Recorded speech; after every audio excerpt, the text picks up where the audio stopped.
A igualdade da mulher é um tema que merece ser debatido, assim como outros tantos que colocam o dito sexo frágil, que não é nada disso, em posição desfavorável.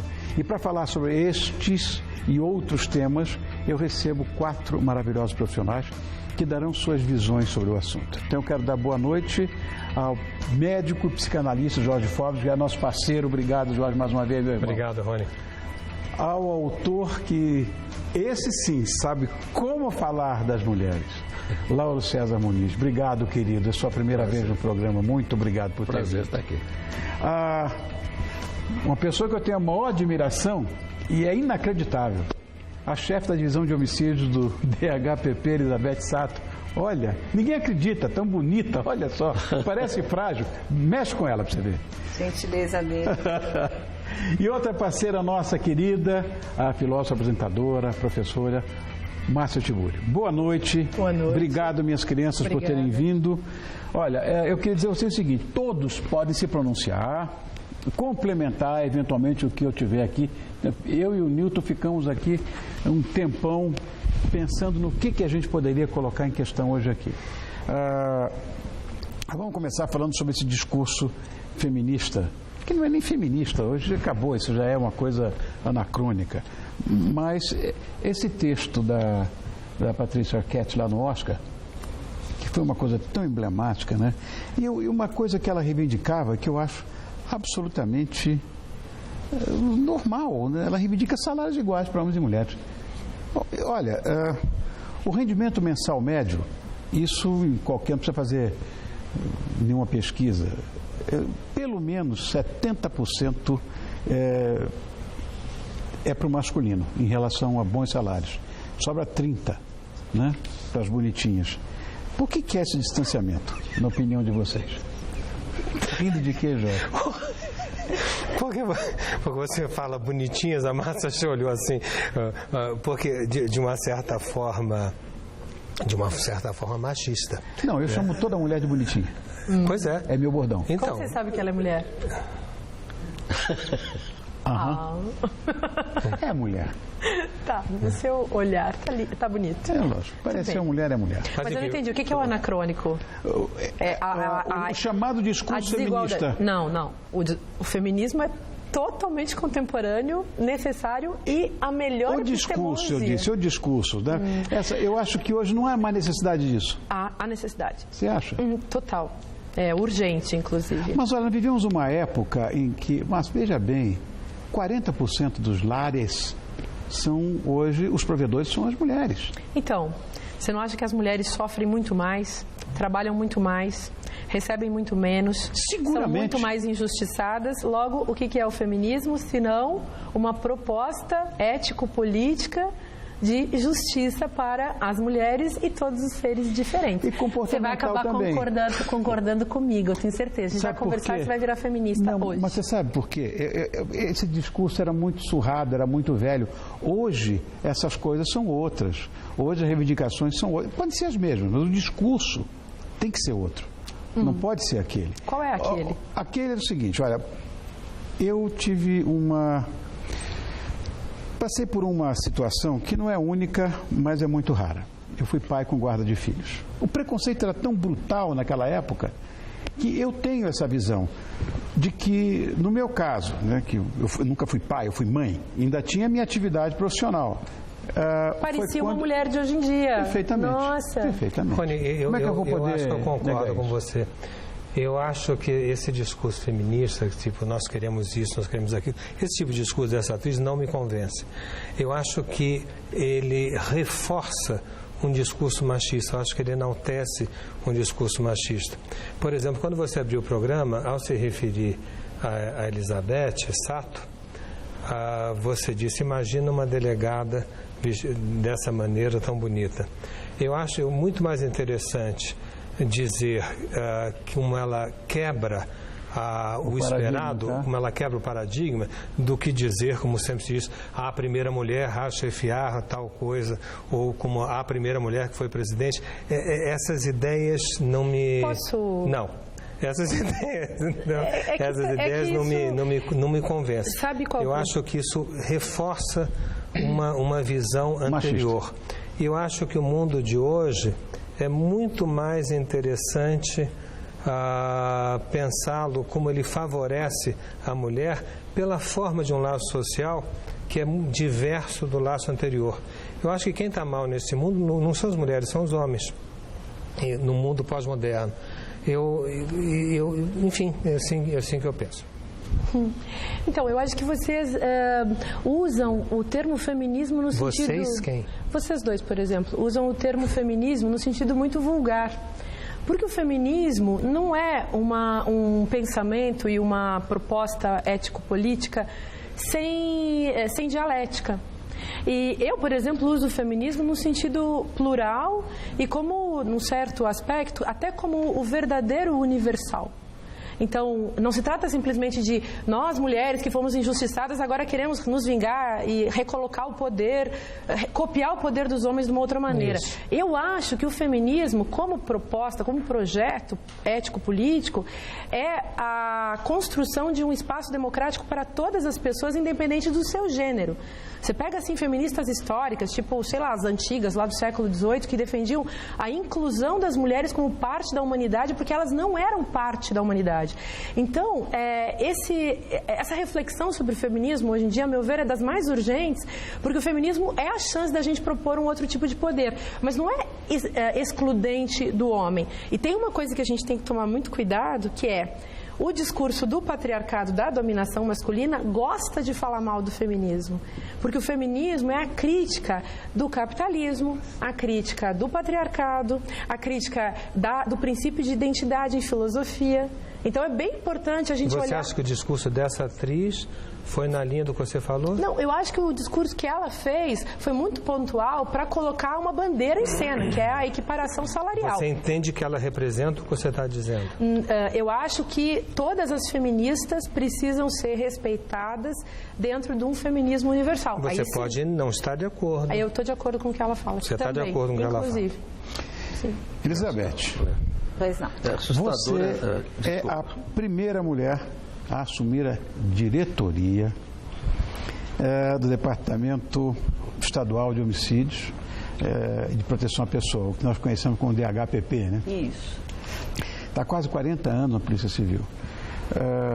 Eu vou dizer uma coisa com toda sinceridade. Independente de gênero, para seguir essa sua atividade profissional, claro que talento é preciso para tudo, mas tem que ter muita vocação. E eu acredito que você tenha. Quando você entrou para a polícia, que há 40 anos atrás, com toda certeza você deve ter sofrido algum preconceito, alguma rejeição. Ou não? Sim. Sim. Hoje, Rony, se você for imaginar tudo que nós vivemos anteriormente, existe uma diferença muito grande. Para socializar, hoje no estado de São Paulo, nós temos 569 delegadas de polícia no estado todo. No departamento de homicídios, nós somos 190 mulheres policiais, num total de 725 policiais. É um número ainda menor. Quando eu fui fazer o exame oral, um dos examinadores olhou para mim e falou: Elizabeth, qual é o número que você calça? Eu pensei, falei, já entendi o que ele quis dizer, mas eu não poderia dar uma resposta que essa pessoa merecia, porque eu desejava muito ser delegada de polícia. Enfim, dei uma de desentendida. Quando fui ao departamento de homicídios, já como delegada, eu fui a primeira mulher delegada também dentro do departamento de homicídios, nas fileiras, atendendo o local de crime, enfim. O chefe da divisão me perguntou: vamos ver, Elizabeth, se você não será uma secretária melhorada. E aquilo mexeu comigo de uma maneira inversa. Nossa. Eu falei: agora eu vou mostrar quem eu sou e por que eu estou aqui. Mas eu acho que hoje as coisas estão mudando muito. É o ideal? Talvez não seja. Mas o mais importante é nós não deixarmos de lutar por aquilo que nós acreditamos. Perfeito. Laura, você fala que eu sei, e bem.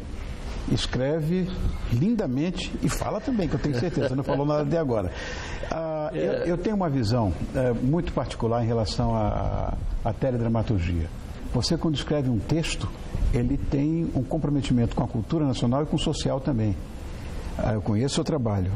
Como é que é retratada a mulher, hoje em dia, nos folhetins? Eu sei que você é suspeito, que você é mulherófilo, assim como eu.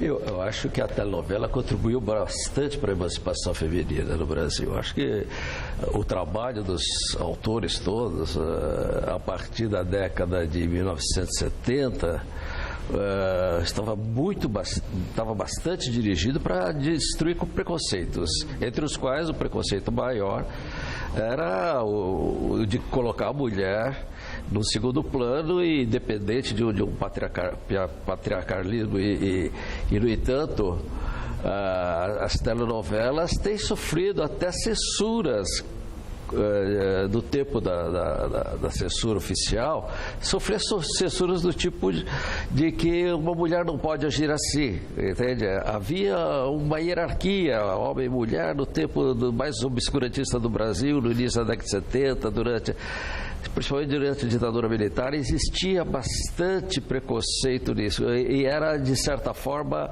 como é que uma mulher pode agir assim?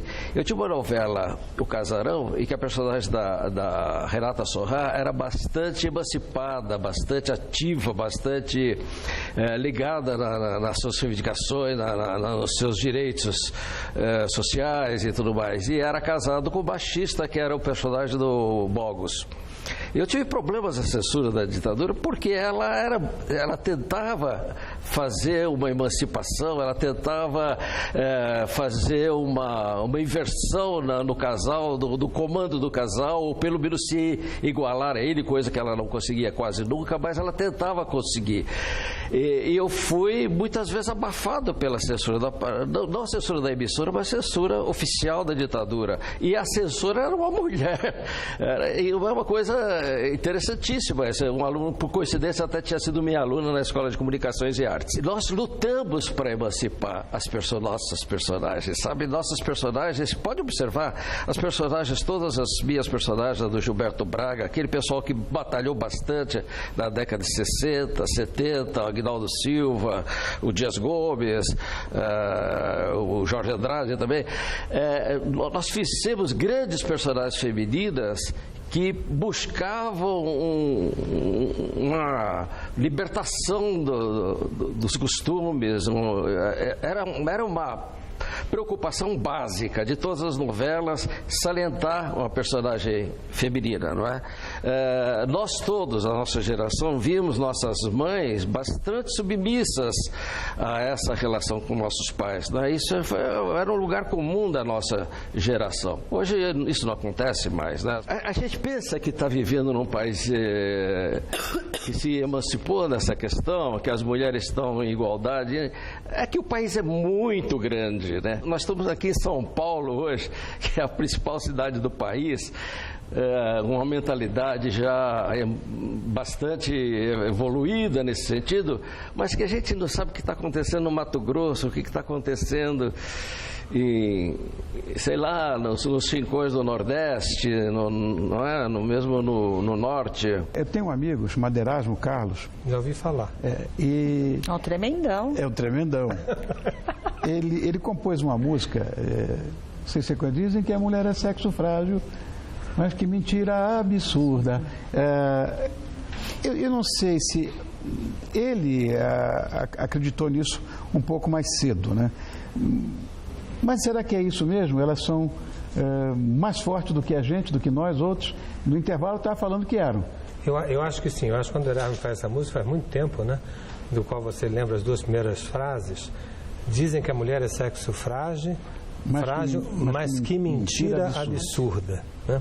E depois ele complementa, conta a história dos 3 filhos dele. Isso. E diz que onde tem um DNA que fez uma mulher, não tinha o DNA para fazer ele Tremendão.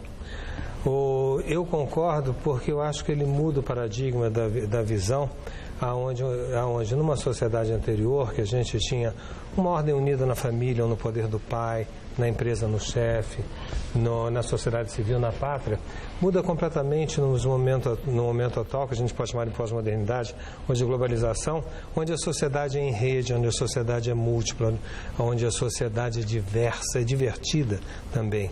Os homens passam mal dentro disso. Você falava no intervalo que andar e mascar chiclete já é uma coisa complicada para um homem, né? Porque cai. A mulher tem uma capacidade muito maior de lidar com a diferença do que nós. E tem mais uma outra história que eu acho importante, que dificilmente você vê uma mulher ser corrompida por dinheiro. Hoje em dia, o nosso país é difícil você ver uma mulher que ter esse tipo de envolvimento. Então, eu confio muito mais. Prefiro trabalhar com mulher do que trabalhar com homem. Honesto, sinceramente. E tenho tido bons exemplos nesse sentido. Os homens me passam a perna e a mulher não, me defende. Que sorte. Pois é. Não, eu também tenho essa visão. Eu também tenho tido mais sorte com as mulheres do que com homens. Eu já levei passaperna de homens, mas de mulher não tenho lembrança de nenhuma coisa assim grave que tenha acontecido. É muito raro. Eu não sei porque... Você não acha que talvez as mulheres não tenham chegado a postos fundamentais de poder para que pudessem também ter tanto interesse em fazer o poder servir às suas iniciativas privadas? A nossa Olha como ela coloca isso, é muito complicado, assim, porque o poder corrompe, é verdade. Vocês estão colocando a discussão no nível de natureza de homem e de mulher, e assim, no feminismo contemporâneo, esse paradigma binário é muito ultrapassado. Quando você pensa em singularidades, pensa em transgênero, a gente não fala mais nem de sexo, nem de gênero. A gente fala de cada um.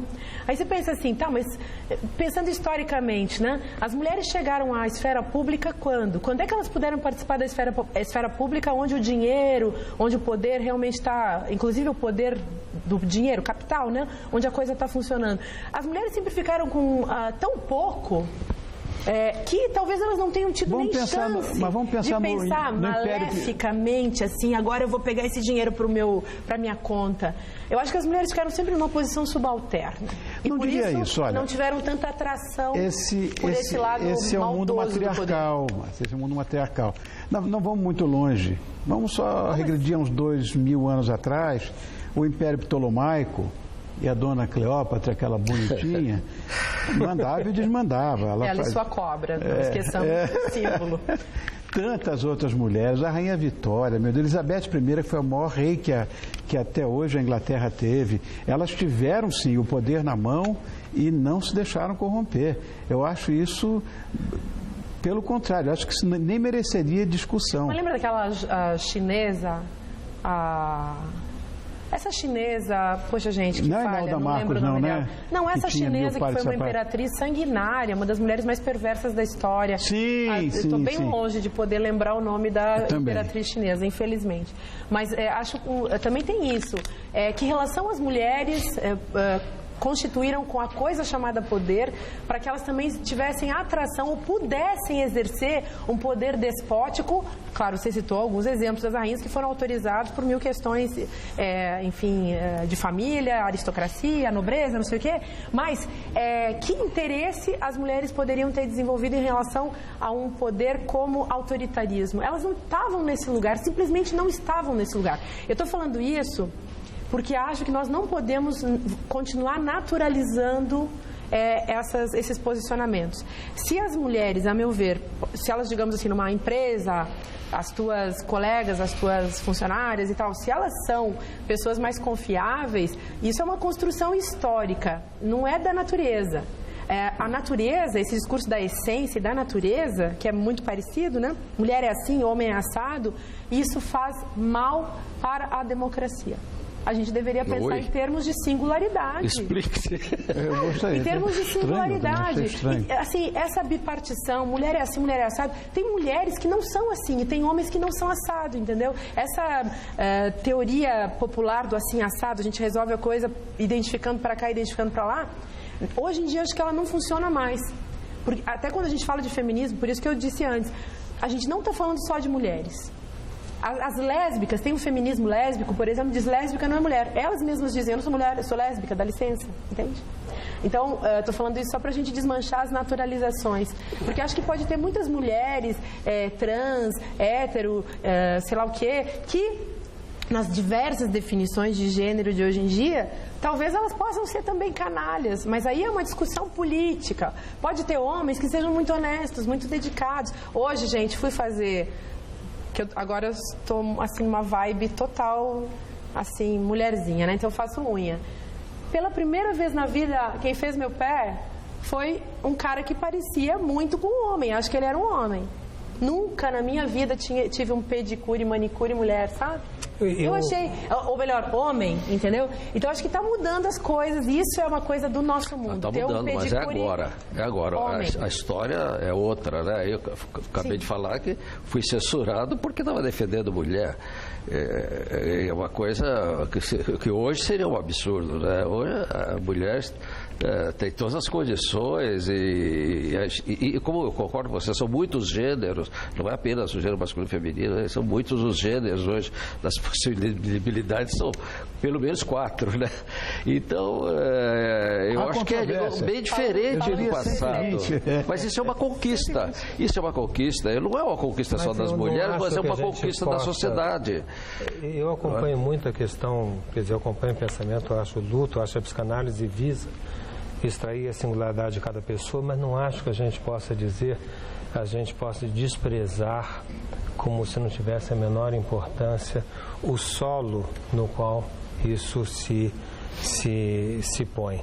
Não concordo em dizer, quando a gente pensa em 2 gêneros ou pensa em homem e mulher, que nós estamos necessariamente biologizando. Eu sou amplamente contra a biologização, no sentido de entender que a nossa vida seria determinada por fatores biológicos, tal e qual.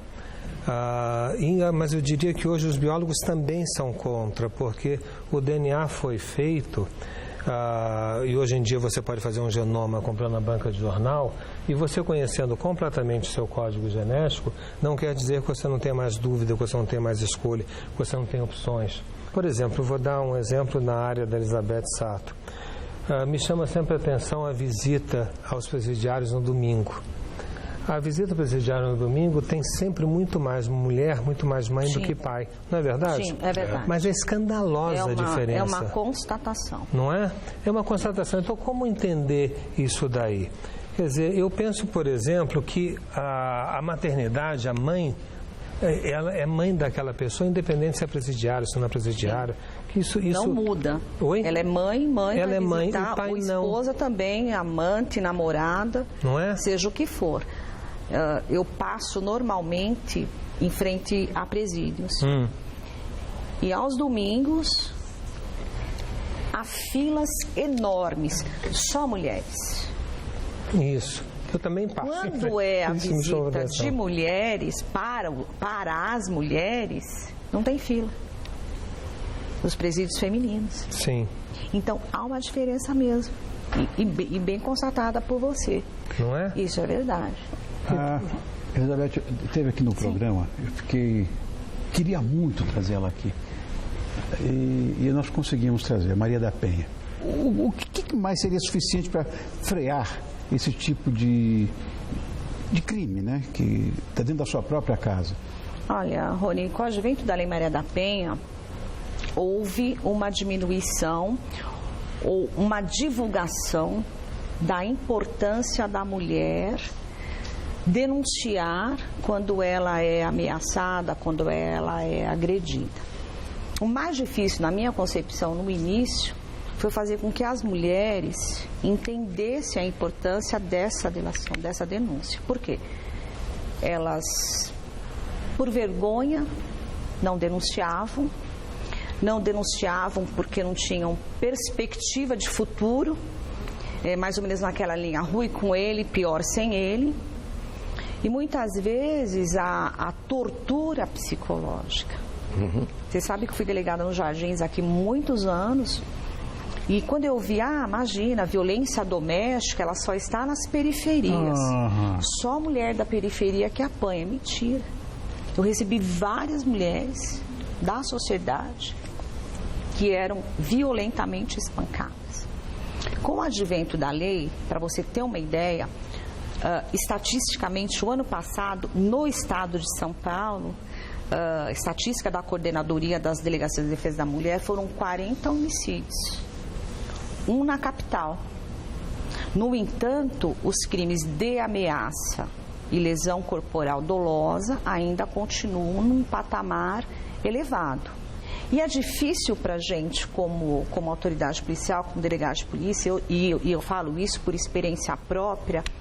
Aí ela disse assim para mim: mas doutora, eu não tenho para onde ir. E agora? Eu fiz o boletim de ocorrência e vou ter que voltar para minha casa. E aí? Então, em função disso, numa atitude que eu achei e acho bastante inovadora, foi criada a Casa Convida, que também é subordinado ao nosso departamento, onde nós acolhemos essas mulheres que são espancadas, são vitimizadas com os seus filhos, e ali elas permanecem até que uma medida protetiva de urgência seja decretada pelo juiz. Mas ainda é pouco. Nós precisamos fazer mais. Tem uma outra coisa que me incomoda. Nós estamos falando de violência, mas violência física. Tem uma que me incomoda profundamente, que é aquela agressão verbal. Eu vou tentar me explicar. A cantada. Isso me incomoda. Eu acho que isso é uma violência e eu acho que a mulher tem o direito de se sentir violentada nisso. Quando eu digo a cantada, não é aquela coisa... Eu, por exemplo, eu não me olharia no espelho se eu deixasse qualquer mulher colocar a mão numa maçaneta. Anacrônico, eu sei. Mas eu... Não necessariamente. Bonitinho. Não. Bonitinho. Nunca. Não me olho no espelho se eu não mandar flores para minha própria mulher pelo menos uma vez por semana. Não sei. Mas me disseram no dia seguinte: cuidado, porque você pode ser, de repente, indiciado como assédio. Como assédio? Que mundo é esse? Eu já não sei para onde vou, o que fazer da vida. É o mundo do assédio. Não é? Esse é o mundo, é a sociedade do assédio. Virou agora assédio, tudo é assédio. Tudo é assédio. E como é que eu vou fazer? Eu não vou conseguir deixar de pegar. Jamais uma mulher vai pagar uma conta para mim no restaurante.